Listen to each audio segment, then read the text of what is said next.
como les había prometido, este es el pedacito de clase que nos faltaba. Realmente, recuerden que este es el último tema del parcial, que son propiedades periódicas, ¿cierto? Habíamos visto la tabla periódica y la estamos comprendiendo, ¿cierto? Y estamos tratando de entender por qué los átomos se ponen en las posiciones o qué características en común tienen aquellos que ocupan una posición específica en la tabla, ¿cierto?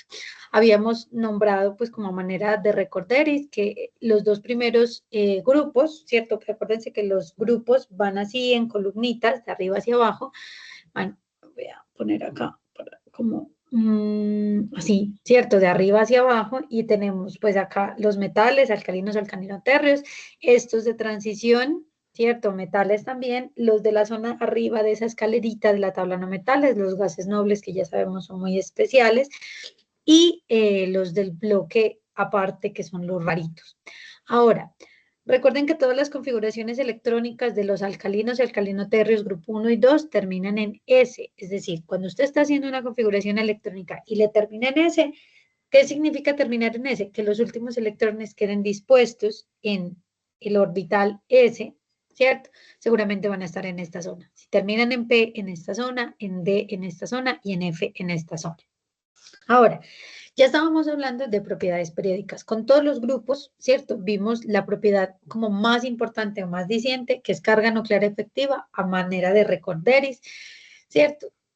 Es una propiedad que en términos prácticos nos dice qué tan efectivos son, qué es tan efectivo es un núcleo de un átomo, ¿cierto? La parte central para atraer los electrones alrededor, ¿cierto? Lo calculábamos como Z efectivo es igual a Z, que se acuérdense que es el número atómico, número de protones, menos S, que son los electrones en el kernel.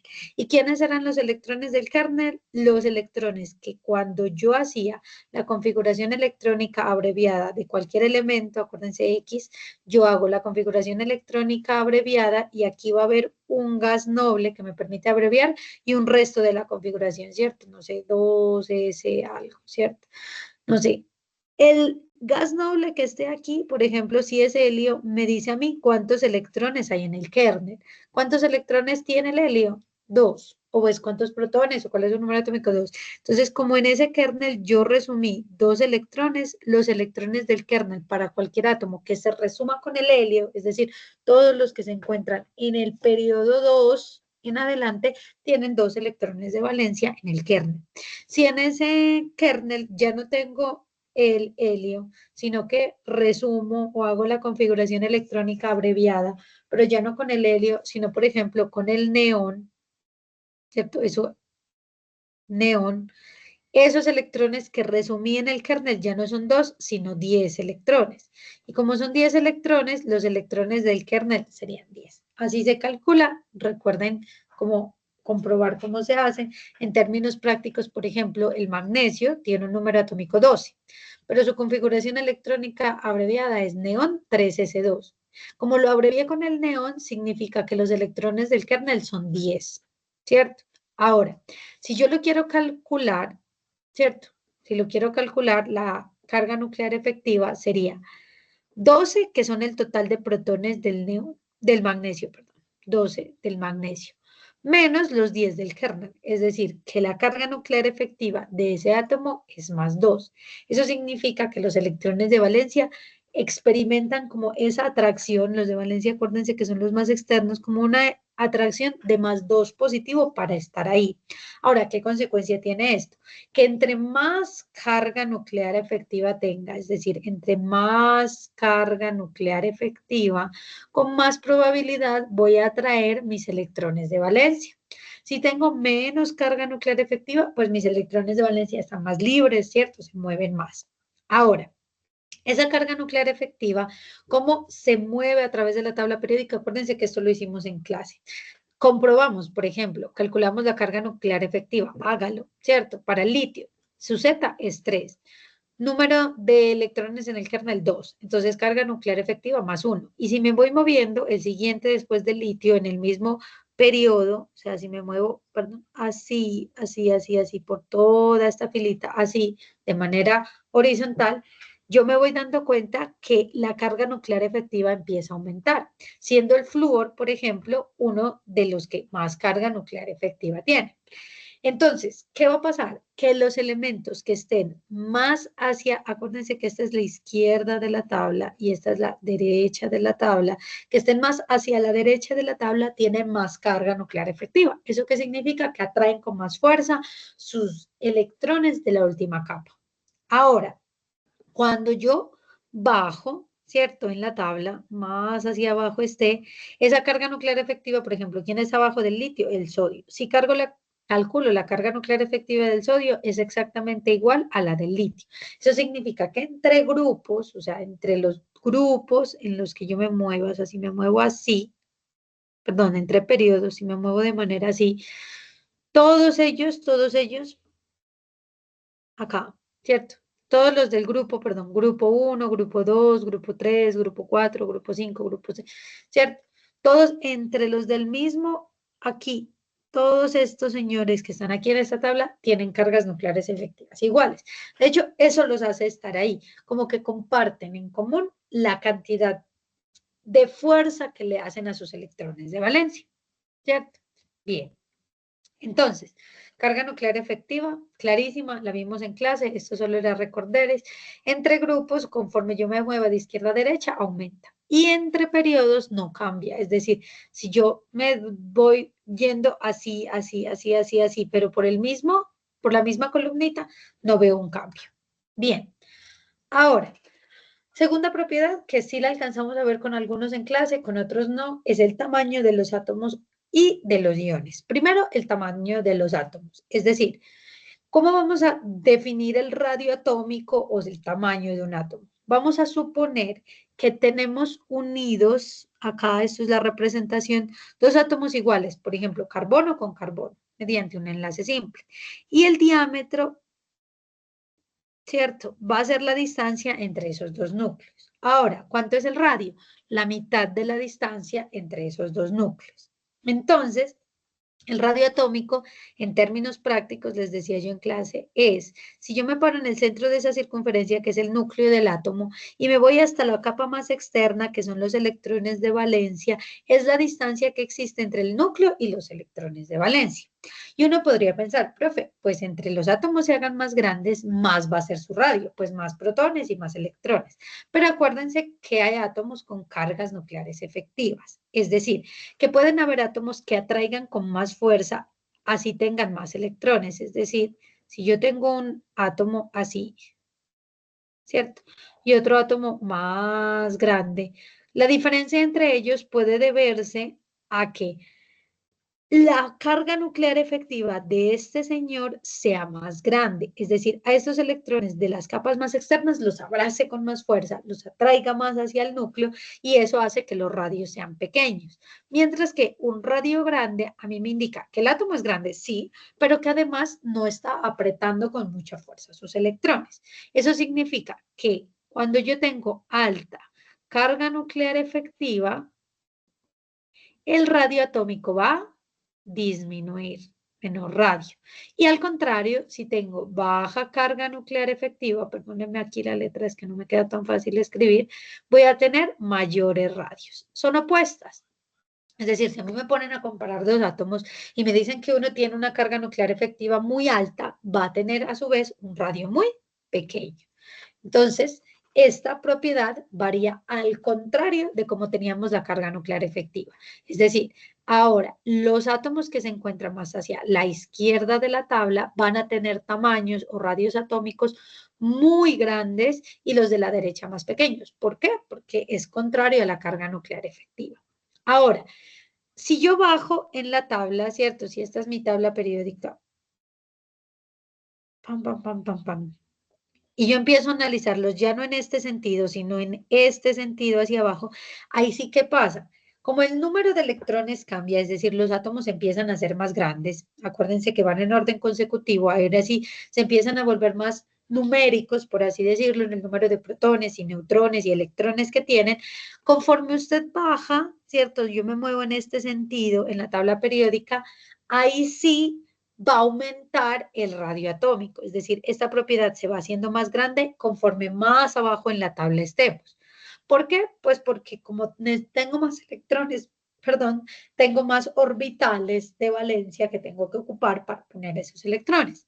Entonces, si yo quiero buscar átomos grandes en la tabla periódica, acá, ¿cierto? Y en este sentido se hace más pequeño. Si yo quiero buscar electrones grandes en la tabla, yo me voy a ir a buscar en esta esquina de por acá.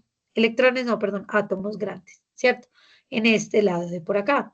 ¿Por qué? Porque ahí se van a disponer los átomos que tienen bajas cargas nucleares efectivas y muchos electrones. Si yo tengo muchos hijos, muchos electrones, y no tengo mucha fuerza para retenerlos a mí, van a estar distantes a mí. Eso es lo que significa el tamaño o el radio atómico. Bien, ahora, ¿dónde van a estar los átomos más pequeños? El hidrógeno, ojo que es como una excepcioncita.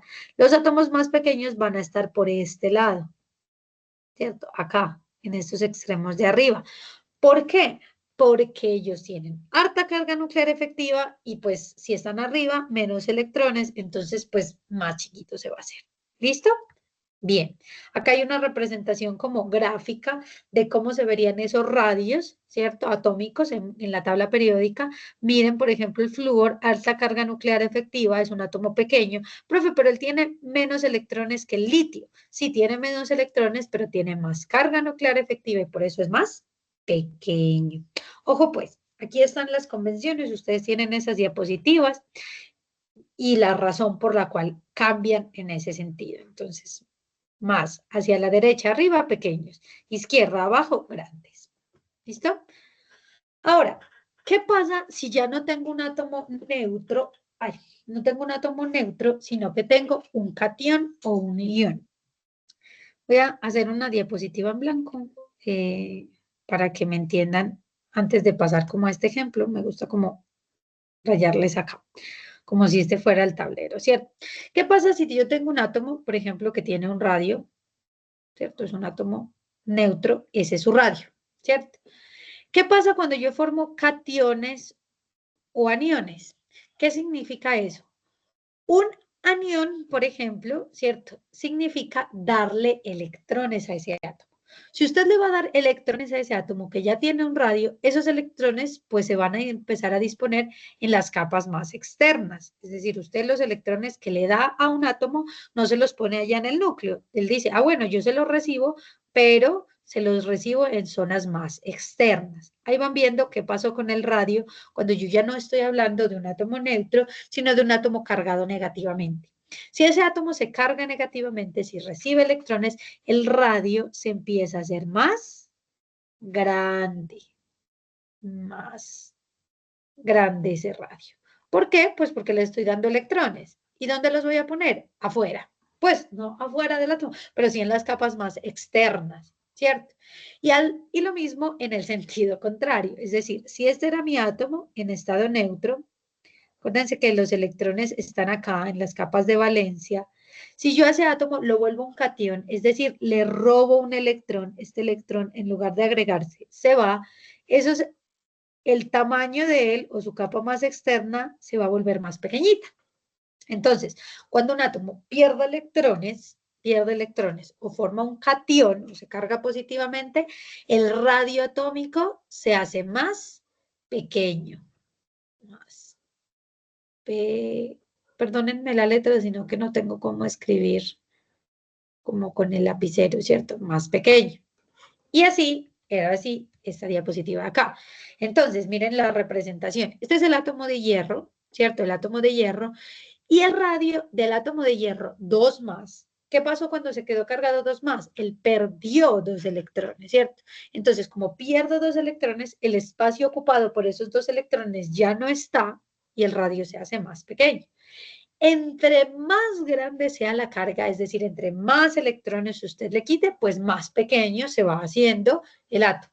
Por ejemplo, el hierro más 1 es un poco más grande que el hierro más 2 y que el hierro más 3, porque en el hierro más 3, por ejemplo, ya le he quitado 3 electrones. Entonces, si ya quité 3 electrones, pues me voy haciendo cada vez más pequeñito porque los electrones que quedan están más cerca del centro del átomo. ¿Listo? Ahora, acá la representación de lo contrario. ¿Qué pasa si yo cargo negativamente un átomo? Por ejemplo, al flúor. Al flúor le doy un electrón, entonces, como lo pongo en la capa más externa, ese electrón que me lo recibió, miren que acá estaba el flúor normalito. Si le pongo un electrón, se va haciendo más grande. Y entre más grande sea la carga o más electrones gane, pues más grande va a ser su radio. Espero pues que sea como entendible, ¿cierto? Esta razón de ser. Ahora, si me piden que ordene esta serie de átomos, hierro 2 más, hierro, flúor, cloro y flúor 3 menos, perdón, flúor menos, es que aquí el signo, no sé por qué no me quedó acá, ¿cierto? Acá arribita, ¿cuál sería el átomo más grande y cuál el más pequeño? Entonces me voy a fijar en lo siguiente. Si están cargados, si esos átomos están cargados, esa carga les está, digamos, modificando el radio, ¿cierto? Ahora, ¿en qué ubicación está el hierro? El hierro está, o el flúor, por ejemplo, está en el periodo 2. Y el hierro, ay, es que esta tabla periódica casi no me gusta. El hierro está en el periodo 3. ¿Qué? 3 no. 1, 2, 3, 4. Está más abajo en la tabla, ¿cierto? Entonces, va a ser importante su ubicación en la tabla, pero más importante, de hecho, pues algo que hay que considerar es la carga. Si yo voy a comparar primero estos dos, hierro y hierro 2 más, ¿quién es más grande? ¿El hierro en estado neutro o un hierro que le han quitado 2 electrones? Yo sé que este versus este señor que le quitaron 2 electrones es más pequeño. Es decir, que el hierro 2 más es más pequeño en radio que el hierro, ¿cierto? Voy a irlos comparando entre ellos. Ahora, entre el flúor menos y el flúor 3 menos, yo también sé que el flúor menos, ¿cierto? Es más pequeñito que el flúor, ay, menos 3. Ahí quedó todo desordenado, ¿cierto? Pero listo. ¿Por qué el flúor menos es más pequeño? Porque el flúor 3 menos o menos 3 es el que ha adquirido 3 electrones. Entonces el flúor menos naturalmente va a ser más pequeño, ¿cierto? Menos electrones ganados, más pequeño, 3 electrones, pues más grande. Ahora, entre el flúor y el cloro, vamos a ver cómo a compararlos entre ellos. Se sabe que los dos han ganado un electrón entre el flúor y el cloro. Ahora me voy a la tabla periódica y les toca sacar la tabla periódica y si ustedes se fijan en esa tabla periódica, el cloro está justo abajito del flúor, ¿cierto? Está más abajo. ¿Qué pasa si esos elementos están más abajo? Significa que el radio, acuérdense de por acá, el radio es más grande. Entonces, a pesar de que los dos ganaron un electrón, ¿cierto? Como los dos ganaron uno, este está como menos y este está como menos, me voy netamente a la tabla a ver quién es más grande. Entonces, el cloro es un poquito más grande que el flúor. Entonces, lo voy a poner acá. Cloro menos. Y este señor con 3 cargas negativas, ahí sí le gana, ¿cierto? Porque entre estos dos los puedo comparar por ubicación en la tabla, debido a que ambos han ganado un electrón. Pero el flúor 3 menos ya ganó muchos electrones, entonces es el más grande de toda esa serie. Ahora, entre el hierro y el flúor y todos estos que estaba comparando acá, como el hierro está un poco más, tienen que fijarse en la tabla, más hacia el centro de la tabla, que me regrese por acá, más hacia el centro de la tabla y un poquito más abajo, él va a quedar siendo el más pequeño. Revísenlo, convénzase, háganlo. Si no quedó tan claro, en clase lo hacemos, pero traten de ver por qué en esta serie que no tengo átomos todos iguales o todos neutros, los clasificamos en ese orden. Bien, esto es lo mismo, ¿cierto? Entonces, bueno, como manera de recordar, acá, si la carga es igual entre todos esos iones, pues me fijo en la tabla periódica. Por ejemplo, si me piden comparar litio más, sodio más y potasio más, ¿Cómo los comparo, profe? Pero es que están cargados. Sí, pero tienen la misma carga. Es decir, todos perdieron en este caso un electrón. Perdí un electrón, perdí un electrón, perdí un electrón. Entonces me voy a la tabla y digo, como el litio está más arriba, ¿cierto? Es el más pequeño y el potasio es el más grande. ¿Por qué? Tienen la misma carga. Entonces casi que, pues es lo mismo que tuvieran o que no tuvieran. Pero si a mí me piden comparar, ¿cierto? Átomos con diferente carga, ahí me toca acá, ¿cierto? Átomos aquí -1, aquí -3. Sí me toca ir como tanteando un poquito cuáles puedo comparar entre ellos que tengan la misma carga y me voy a la tabla. Y si ya son cargas muy grandes, van a ir predominando. ¿Listo?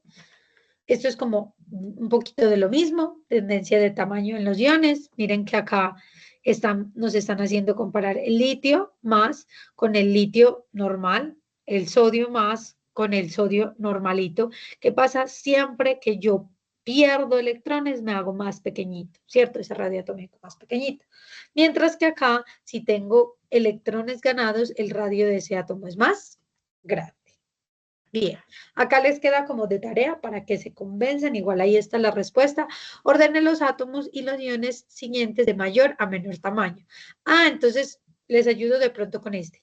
Magnesio 2 más, calcio 2 más y calcio. Yo sé que entre el calcio y el calcio 2 más, miren que aquí es fácil de deducir, ¿cierto? Entre el calcio y el calcio 2 más, ¿quién es más grande? El calcio, que perdió 2 electrones o el calcio normal. Entonces yo ya sé que el calcio, ¿cierto? De mayor a menor tamaño. ¿Quién va a ser más grande? El calcio, que no ha perdido electrones, o sea, él está en estado neutro, tiene todos sus electrones, versus un calcio que perdió 2 electrones. Si él pierde 2 electrones, ¿cierto? Él va a ser más, ¿qué? ¿Grande o pequeño? Ahí compléteme usted la frase. Él perdió 2 electrones, va a ser más pequeño. Entonces, calcio 2 más es más pequeño. Ay, calcio. 2 más es más pequeño. Ay, o sea, el calcio normal es más grande que un calcio que ha perdido 2 electrones. Bien. Ahora, comparemos entre el calcio 2 más y el magnesio 2 más. ¿A qué me fijo? En la tabla. ¿Dónde está el calcio y dónde está el magnesio? El magnesio en la tabla, para que ustedes lo vean, pues como que se fijen, el magnesio, todos los dos están en el grupo 2, el magnesio está arriba del calcio. Ojo que tienen la misma carga, 2 más y calcio es más. ¿Qué pasa ahora en la tabla periódica respecto al radio? Uno que esté más, ¿cierto? Acá, ¿cierto? Más abajo. Entre más abajo me mueva en la tabla, ¿cierto? Significa que más grande es el átomo. Entonces, como estos señores tienen la misma carga, el magnesio es más pequeño. Ay, eso que claro. El magnesio, entre más abajo en la tabla esté, ¿cierto? El magnesio, los puse mal, sí, no, están bien. En magnesio, calcio, ¿cierto? El calcio es más grande que el magnesio, claro, porque está más abajo, entonces estaría acá. Magnesio, 2 más, ¿cierto? Más grande el calcio, luego más pequeño el calcio que perdió 2 electrones y luego más pequeño el magnesio que perdió 2 electrones. Muy bien, ese es el orden. Lo hacen despacito, en su cabecita, lo piensan despacio. Eso es enredadito porque uno dice, uy, bueno, este tiene la misma carga, los comparo y me voy a la tabla periódica. Y versus el átomo neutro me fijo, ¿ganó o perdió electrones? ¿Listo? Un ejercicio pues como para hacerlo. Acá hay otro para que lo repase. Ahora, energías de ionización. Próxima propiedad periódica que no la hemos visto. Creo que esta no la vimos con ninguno de los grupos, entonces ojo acá. Si me voy a la definición del libro, a mí me dicen, la energía de ionización es la energía mínima para eliminar un electrón del estado basal del átomo o ion.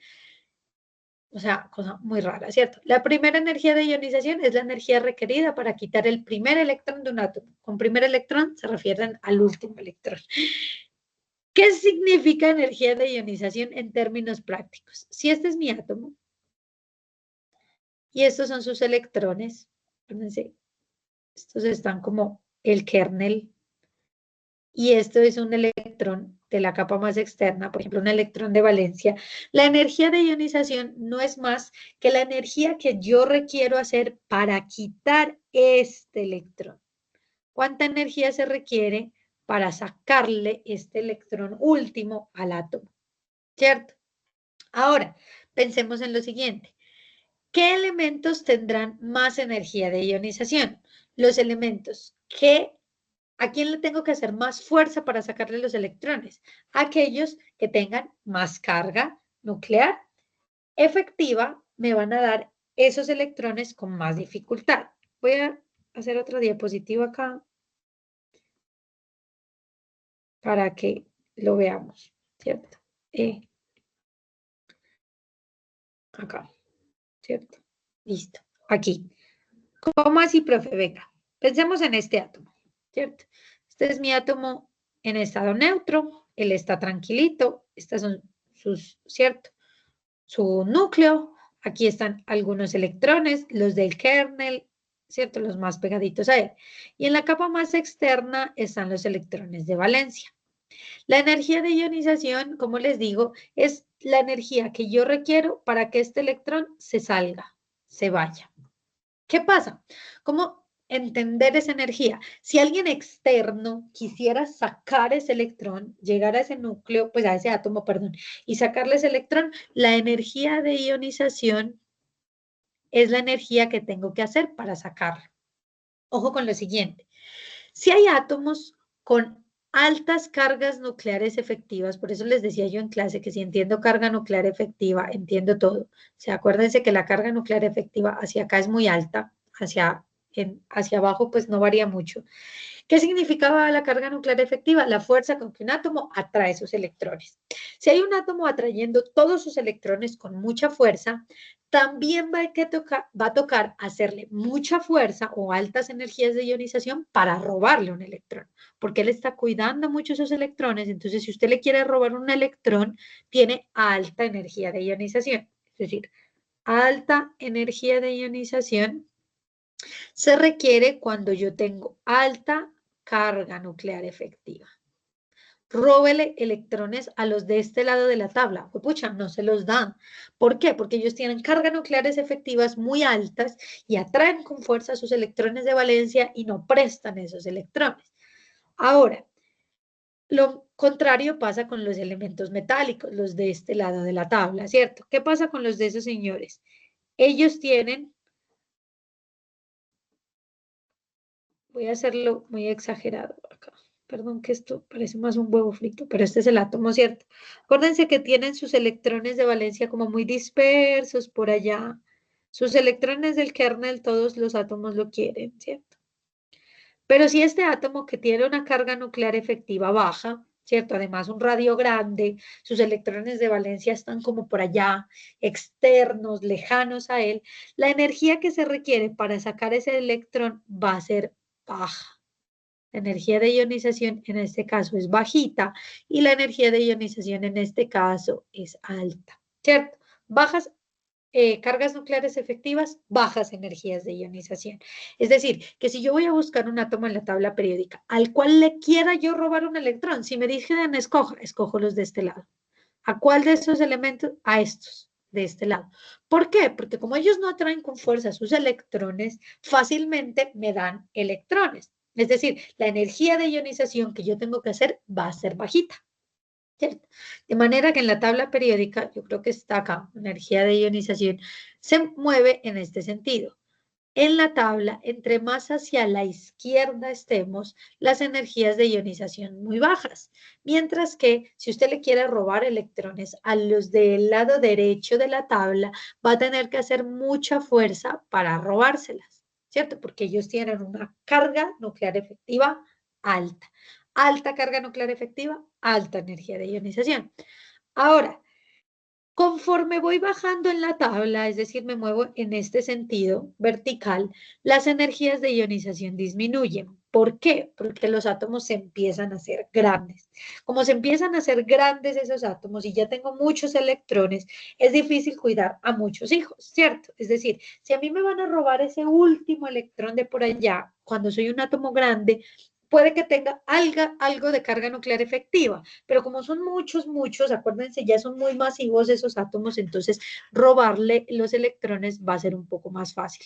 Mientras que los de más arriba, yo me encuentre más arriba, esté en la tabla, significa que va a ser más difícil robárselos. Entonces, energías de ionización altas, entre más arriba y más a la derecha de la tabla esté, yo voy a tener altas energías de ionización. ¿Listo? Bien. Ahora, ¿qué pasa si yo le robé el primer electrón a este átomo? ¿Cierto? Pensemos que este electrón ya se fue, este señor, ¿cierto? Le robé el primer electrón a este atomito de aquí. Me borro esto, tin, tin, tin, tin, tin, tin. La primera energía de ionización, ¿cierto? Fue la energía que requería para sacar este electrón que ya sacamos. Ahora, la segunda energía de ionización va a ser la energía que requiero para sacar un segundo electrón. Es decir, ya me robé el primero, el más afuera. Ahora voy por el segundo. ¿Qué pasa? Que conforme yo me voy adentrando en el núcleo del átomo, o sea, me voy acercando, o sea, ya saqué, por ejemplo, todos los electrones de valencia que tenía, y conforme me voy acercando, estos electrones serán más fáciles o más difíciles de quitar. Piénsenlo por un momento. O sea, si yo ya voy sacando electrones, ¿cierto? Me gasté una energía para sacar esos electrones, pero ya saqué el primero, el segundo electrón, ¿será más fácil o más difícil de quitar? ¿Cierto? Piénselo. Más difícil, ¿cierto? ¿Por qué? Porque ese electrón ya está más cerca al núcleo. Entonces, por ejemplo, si solo tenía un electrón de valencia, el segundo electrón, por ejemplo, que quiera yo sacar, sería del kernel. Y sacar ese segundo electrón me implica más energía. Es decir, la energía de ionización primera siempre es menor que la energía de ionización segunda. Profe, ¿quién es la energía de ionización segunda? La energía que requiero para sacar un segundo electrón. Profe, ¿y hay una energía de ionización tercera? Sí, y la tercera sería mucho más grande, es decir, sacar otro electrón de acá me va a implicar más energía. Conforme yo aumente, ¿cierto? El número de electrones que voy sacando, más energía voy a ir necesitando para sacarlos, ¿cierto? Entonces, eso para que lo tengan en cuenta. Bien, tendencias de la energía de ionización, entonces, aumenta al incrementarse el número atómico y disminuye al aumentar el número atómico, pues es como lo mismo, ¿cierto? Eso ya prácticamente se los dije.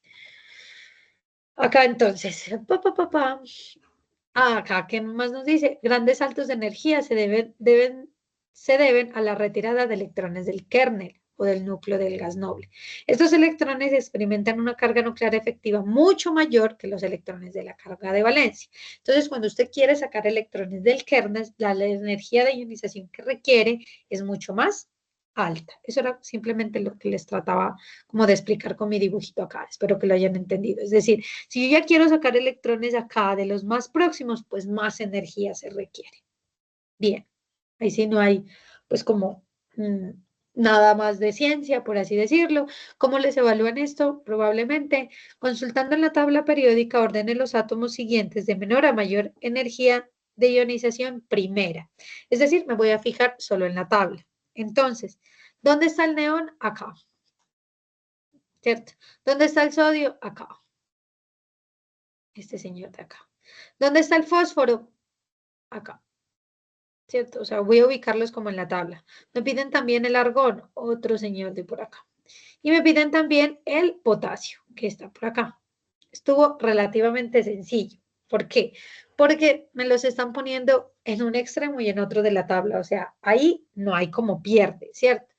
¿Quiénes tienen mayor energía de ionización? Los que estén más hacia este lado. A un gas noble, miren que me dieron neón y argón. Quitarle un electrón a un gas noble es muy difícil. Se necesitan altísimas energías para ionizarlos. Esos dos señores por prioridad, por ubicación, ellos ni quieren que les den, ni quieren que les quiten electrones. Acuérdense que su configuración electrónica está completa y ellos están por ahí tranquilos. Entonces, quitarles electrones a estos señores va a ser muy difícil, por tanto, sus energías de ionización van a ser muy altas. Y ojo, como estoy en este sentido y aumentan este sentido en la tabla, el fósforo sería el siguiente en energía de ionización. Y ahora, entre el sodio y el potasio, me acuerdo que conforme yo esté más abajo, ¿cierto? Menos energía de ionización tengo. ¿Por qué? Porque es más masivo, más electrones y más protones ahí en ese átomo. Entonces, el sodio tiene más energía de ionización que el potasio. Convénzanse, ¿cierto? Revísenlo.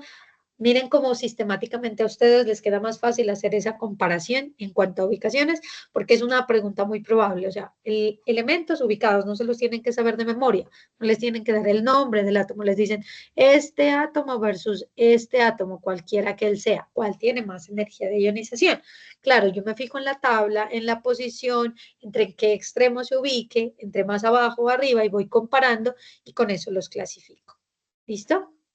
Bien, casi vamos a la última. Última propiedad, creo que, sí, bueno, electronegatividad se las di. Ojo, que no los confundan los nombres. La anterior era energía de ionización, ¿cierto? Energía requerida para sacar los electrones más externos. Y conforme voy sacando, va aumentando. Ahora, afinidad electrónica, a pesar de que suene parecido, no es lo mismo. Ojo que una cosa es robar y otra cosa es recibir. ¿Cómo así, profe? La afinidad electrónica es un poco como la tendencia o la facilidad con la que un átomo me recibe electrones, que es un poco lo opuesto. Una cosa es robar electrones y otra cosa es recibir electrones. La afinidad electrónica es la facilidad con la que un átomo, por ejemplo, lo dibujo acá. Este es mi átomo, él está en estado neutro, tiene sus electrones por acá del kernel y tiene sus electrones de valencia. Si yo le quiero suministrar un electrón a un átomo, ya no robárselo, sino suministrárselo, va a haber dos opciones.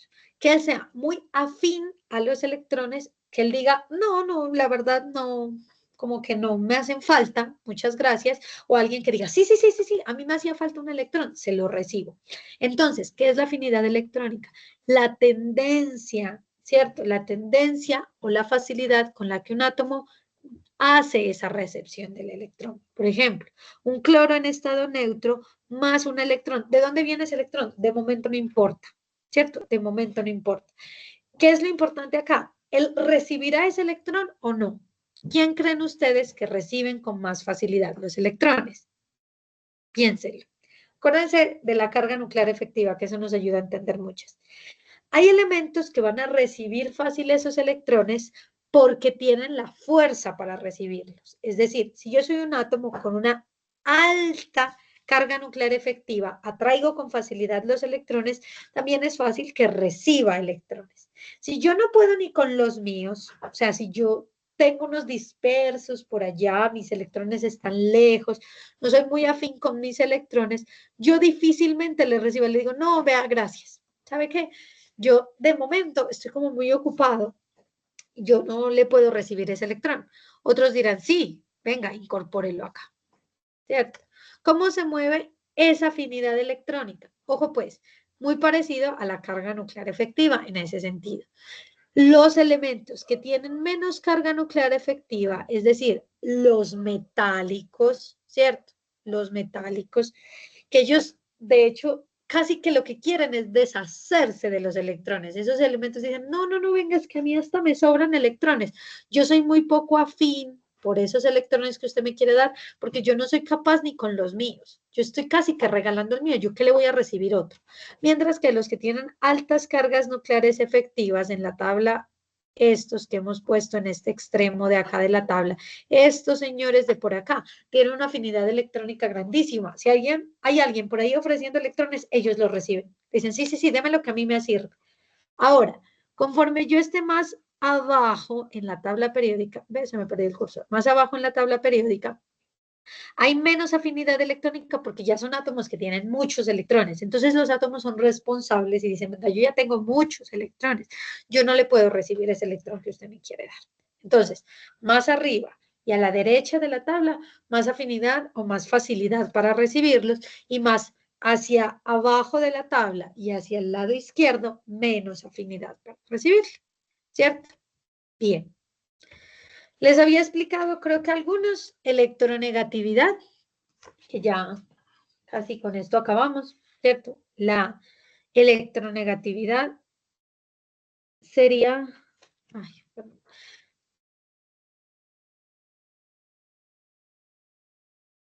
Bueno, sería la capacidad de un átomo dentro de un enlace para atraer los electrones hacia él. ¿Cómo así, profe? Electronegatividad. Profe, ¿se parecen mucho en nombres? Sí, pero son cosas distintas. Ojo, uno es energía de ionización, energía que requiero para robar electrones. Otro es afinidad electrónica, facilidad con la que el átomo me recibe electrones. Y otra cosa es electronegatividad, que creo que para alguno de los cursos se los expliqué. Yo tengo un átomo cualquiera, un átomo X. Ojo que esto ya es dentro de un enlace. En los otros era más solitos, ellos en el mundo. Pero si ellos están en un enlace X, Y, ¿cierto? Que de momento no sabemos muy bien qué es un enlace, pero en ese enlace hay electrones. Por ahora, créanme, ¿cierto? Hay electrones en la mitad. Voy a ponerlo como justo en la mitad. ¿Qué es un elemento electronegativo o qué significa la electronegatividad? Que entre ellos dos yo los voy a poner a competir y sin que se rompa el enlace XY, siempre hay un elemento que como que atrae con más fuerza los electrones hacia él, ¿cierto? Atrae, como que él parcialmente se queda un poquito más con el electrón. Esa electronegatividad también es un parámetro determinado por la carga nuclear efectiva. Es decir, si hay un átomo que tiene una carga nuclear efectiva muy alta, que atrae con fuerza sus electrones, más fácil como que si otro le está compartiendo, él dice, no, yo tengo la fuerza, yo aguanto ese electrón, démelo a mí. Entonces, aumenta en el sentido que aumenta la carga nuclear efectiva, ¿cierto? Electronegatividad. En el extremo superior derecho de la tabla, altas electronegatividades. De hecho, el flúor es el átomo más electronegativo de la tabla. ¿Por qué? Porque él tiene una carga nuclear efectiva muy alta y en dado el caso que esté, por ejemplo, el flúor con el hidrógeno, que eso luego se va a llamar ácido fluorhídrico, pero lo voy a poner por acá. Ellos dos se enlazaron. Y hay un electrón que entre ellos dos como que se están ahí compartiendo. El flúor es como tramposito porque llega y a pesar de que ese electrón les pertenece a ambos átomos, él dice, venga, préstemelo más a mí, yo soy más fuerte, y el hidrógeno como que parcialmente dice, ay, yo me pusieron a perder porque es que me quedé casi sin ese electrón. No se lo robaron, ¿cierto? Pero casi, porque el flúor atrae con mucha fuerza sus electrones o los electrones que se están compartiendo en un enlace. Entonces, a modo de super recorderis, ¿cierto? No son tantas las propiedades, me voy a venir acá. Carga nuclear efectiva, que es la que nos permite explicar todas, como la fuerza con la que un átomo atrae sus electrones, ¿cierto? Tanto los del Kelvin como los externos, como la fuerza que tiene ese núcleo para atraer electrones. Eso nos explica muchas cosas. El radio atómico, claro, si yo tengo mucha fuerza para atraer electrones, están más cerca a mí, más próximos radios pequeños. Radios grandes indican cargas nucleares pequeñas. Bueno, esto era lo de los iones que les explicaba. Energía de ionización. Energía de ionización es la energía que se requiere para sacar electrones. Si yo traigo con mucha fuerza mis electrones o soy un átomo con una carga nuclear efectiva muy grande, entonces la energía que me tienen que hacer para sacarme esos electrones, grande, ¿cierto? Bien, ahora, si soy un átomo muy grande, tampoco es que me tengan que hacer mucha fuerza porque esos electrones ya están grandes, dispersos. Entonces, energía de ionización aumenta conforme aumenta la carga nuclear efectiva, ¿cierto? En el mismo sentido, y hacia abajo disminuye. Energía de ionización. Afinidad electrónica es la facilidad con la que un átomo me recibe electrones. En este caso, si tengo cargas nucleares efectivas grandes, también tendré altas afinidades electrónicas. Y en el sentido de arriba hacia abajo, entre el átomo sea más grande, menos afín es por electrones, no quiere recibirlos, entonces menos, más. Y electronegatividad igualito, ¿cierto? Igualito que la carga nuclear efectiva. Si tengo alta carga nuclear efectiva, alta electronegatividad, y en este sentido, hacia abajo y hacia el lado izquierdo de la tabla, tengo menos átomos menos electronegativos, porque ellos son muy grandes, ya no alcanzan, ¿qué se van a poner a pelear por electrones? No, son núcleos que ya están muy rodeados de electrones, entonces pelear por un electrón a ellos no les queda tan fácil. Eso serían, muchachos, las propiedades periódicas que vamos a evaluar en el parcial, y era lo único que nos quedaba faltando de la clase, ¿cierto? Rápidamente, por los 5 minuticos que me quedan de clase, para que este video no se haga muy tedioso, voy a hacer un ejercicio de los ejercicios del taller. Igual acuérdense que, pues del taller, no, el taller se los dejé ahí. Ejercicios que tenía preparados, incluso que están en la clase 5, las diapositivas. Voy a hacer 1 o 2 ejercicios para ya ir avanzando en lo que repasaremos, acuérdense, el jueves o el viernes respectivamente. Entonces, vamos con el primer punto. El contenido de sacarosa, yo no sé qué es sacarosa, no importa. Ahí me están diciendo que está hecho de 12 átomos de carbono, 22 de hidrógeno y 11 de oxígeno. Acuérdense que estos subíndices me muestran a mí cuántos átomos están en esa molécula. Me dan la masa molar, 342.3 gramos por mol. O sea que una mol de esa sustancia tiene esa masa. El contenido de sacarosa, en 100 mililitros de Coca-Cola, sabor original, es de 106 miligramos. ¿Cuántas moléculas de sacarosa hay en una Coca-Cola personal de 330 mililitros? Entonces no me estreso, ¿cierto? Leo bien lo que me están preguntando. Y a mí me dice, usted tiene 330 mililitros de Coca-Cola. Esta es mi unidad que me dieron. Y yo tengo que llegar a ¿cuánta sacarosa hay en moléculas?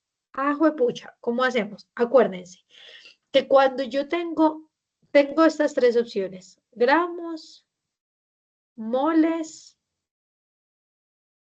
o moléculas, ¿cierto? Moléculas. Siempre que yo quiera pasar de moles a moléculas, voy a usar número de Avogadro. Y de gramos a moles, ¿cierto? Voy a usar peso molecular o masa molar que me la dieron, ¿cierto? Profe, pero me lo dieron en volumen. No se estrese que alguna conversión hay ahí para pasar a gramos. De hecho, a mí me dicen que en la Coca-Cola, en 100 mililitros de Coca-Cola, hay 100.6 miligramos de sacarosa. Entonces, vamos a ir traduciendo esa información que está en ese, digamos, enunciado en factores de conversión. Parto desde la unidad que me dieron. A mí me dicen que tengo 330, perdónme por la letra, mililitros de Coca-Cola, ¿cierto? Coca-Cola.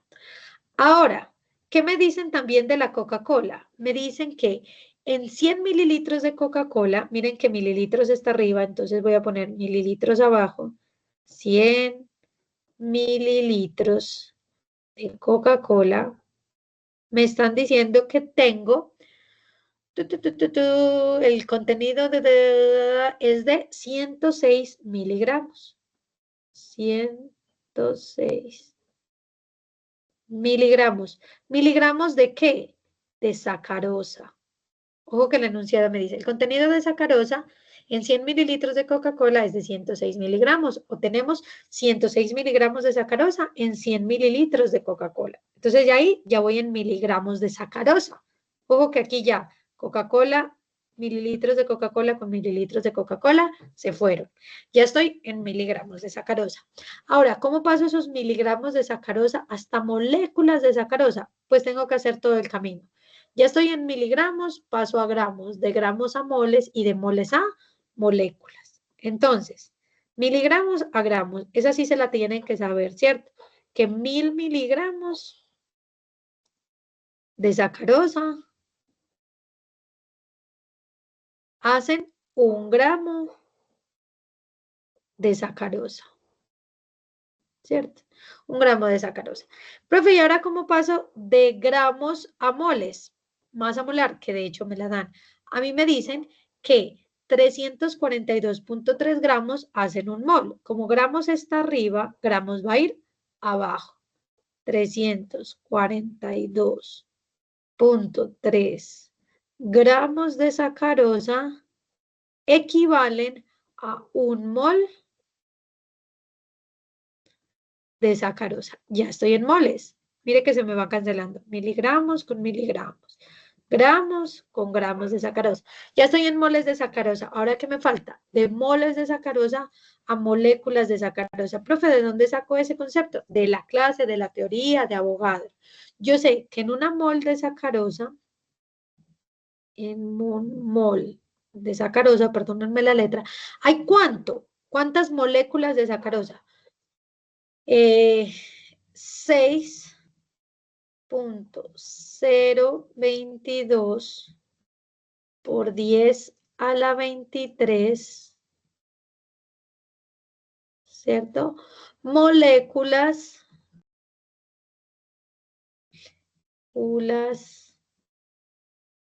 de sacarosa, que es lo que me están preguntando. Perdónenme ahí la letra, acá lo hacemos, ¿cierto? Entonces, mol de sacarosa se va con mol de sacarosa y ya llegué a moléculas de sacarosa. Háganlo ustedes solitos. Eso les debería dar 6.15 por 10 a la 21. Vamos a ver, 3.30 por... Ahí tienen la respuesta, pero el hecho es que les dé 106 por 6.022 por 10 a la 23 dividido 100 dividido 1000 dividido 342.3. 6.15 por 10 a la 20. Ah, pucha, ¿será que hice algo mal? 330, 100, 1000, 300, 100, 1000, 300, ¿ven? 106, 1, 1, 6.2. ¿Será que metí algo? Esperen, me dio el mismo valor, pero por 10 a la 20. 330, sí, por 106 por 6.022 por 10 a la 23 dividido 100 dividido 1000 dividido 342.3. Eso da 6.15 por 10 a la 20. Está mal la respuesta que tenía. ¿Qué? Moléculas de sacarosa. No sé por qué acá está la 21. Voy a revisar los cálculos, pero a mí, aquí en la calculadora, me da a la 20, ¿cierto? Moléculas de sacarosa. Listo. Así se hace ese ejercicio, relativamente sencillo, ¿cierto? Voy con el siguiente porque ya casi acabamos. Calcular el número de moles de urea. Miren que esos son puros factores de conversión. Me dan el símbolo de moles. Acá, súper importante. Cuando ustedes tengan esto, ¿cierto? De pronto en clase no lo vimos, pero lo repasamos, ¿cierto? Acá en el taller, para eso sirven los talleres. Cuando a mí me dan ay Jesús, un NH y un 2 acá afuera, CO, si me dicen que esta es la fórmula de la, aquí un 2 acá, de la urea, este 2 que está fuera del paréntesis reparte para los dos señores que están dentro. ¿Cómo así, profe? Esto es lo mismo que tener N2, H4, CO, por si las moscas. Dice, calcular el número de moles de urea y el número de átomos de hidrógeno que hay en 63.56 gramos de urea. Listo. Esta es la urea. Y vamos a partir de gramos, ¿cierto? Y me piden pasar de gramos a moles. Si me piden pasar de gramos a moles, lo que necesito es peso molecular. ¿Qué hay que hacer? Pesar la urea. Entonces, nitrógeno, hidrógeno, carbono, oxígeno. ¿Cuántos nitrógenos tengo? 2. ¿Cuántos hidrógenos tengo? 4. ¿Cuántos carbonos tengo? 1. ¿Cuántos oxígenos tengo? 1. ¿Cuánto es el peso molecular del nitrógeno? Me voy a la tabla y lo multiplico. 14 por el hidrógeno que pesa 1, por el carbono que pesa 12, ¿cierto? Eso está en la tabla. Por el oxígeno que pesa 16.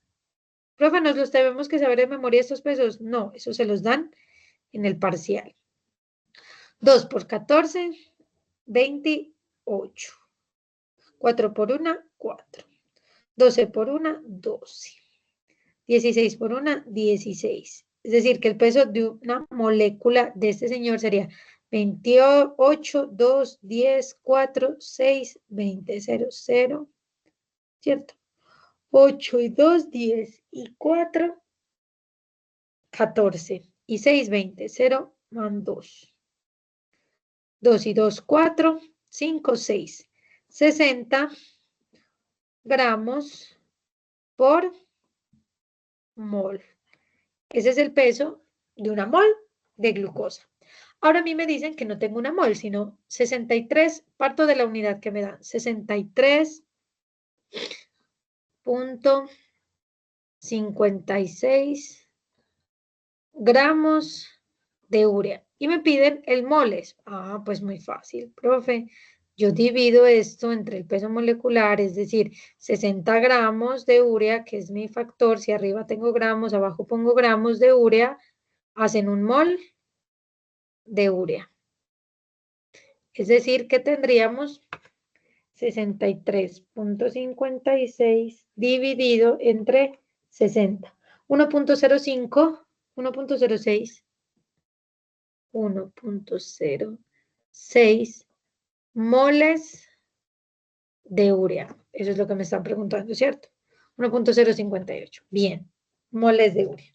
Ahora también me preguntan el número de átomos de hidrógeno que tengo. Ay, profe, ¿cómo hago eso? Con el concepto de mol, ¿cierto? Ya sé cuántas moles de urea tengo, ¿cierto? Tengo 1.06 moles de urea. Ahora que yo sé qué pasa en una mol de urea, si esta es la fórmula de la urea, yo sé que por cada una mol de urea, ¿cierto? Un mol de urea, ¿cuántas moles de hidrógeno tengo? 4, ¿cierto? 4 moles de hidrógeno. Y yo sé, lo que me están preguntando son átomos. Ah, acuérdense, de moles, átomos, número de Avogadro.